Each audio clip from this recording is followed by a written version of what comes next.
మహబూబాబాద్ జిల్లా కేసముద్రంలో ఇద్దరు కానిస్టేబుల్ దౌర్జన్యానికి పాల్పడ్డారు. మామూలు ఇవ్వాలంటూ లారీ డ్రైవర్లను ఇద్దరు కానిస్టేబుల్స్ బెదిరించినట్లు గుర్తు చేశారు. ఈ నేపథ్యంలో కానిస్టేబుల్స్ సాంబయ్య, వీరన్న ఇసుక లారీ డ్రైవర్ నడి రోడ్డుపై బట్టలు విప్పి చేసుకున్నారు.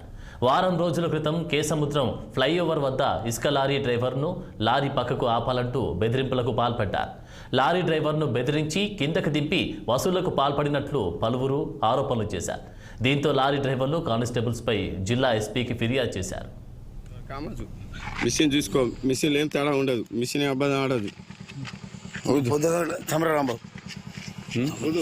ఊదు నోట్లో పెట్టుకుని ఊదు మంచిగా ఊదు ఇట్లా చిన్న చిన్న చిన్న ఊదు ఊదు ఊదు ఊదు చాలకొని మిషన్ చాలకొని तो फ्रंट हाउस गए तो कैसे करना पड़ो इग्निशन मन दिखाल था मिशन हां ऊपर पड़ दो मिशन लेने आना वो చాలకొని మిషన్ పెట్టు ఆన్ చేయి మిషన్ ఆన్ చేయి నువ్వు అన్ని వీడియోలు కాదు నువ్వు ఆన్ చేయి మిషన్ ఆన్ చేయి నీ పొలిటీషియన్ వస్తుంది అన్ని వస్తుంది ఇప్పుడు ఇక్కడ ఉన్న వాళ్ళంతా మనోళ్ళే కదా వేరే వాళ్ళు లేరు కదా అంతా మనోళ్ళే కదా ఇప్పుడు బైక్ మీద వచ్చిన వాళ్ళు కూడా మనోళ్ళే ఇక్కడ బైక్ మీద వచ్చిన వాళ్ళు మనోళ్ళే మనోళ్ళే నువ్వు వీడియో పెట్టు మిషన్ పెట్టు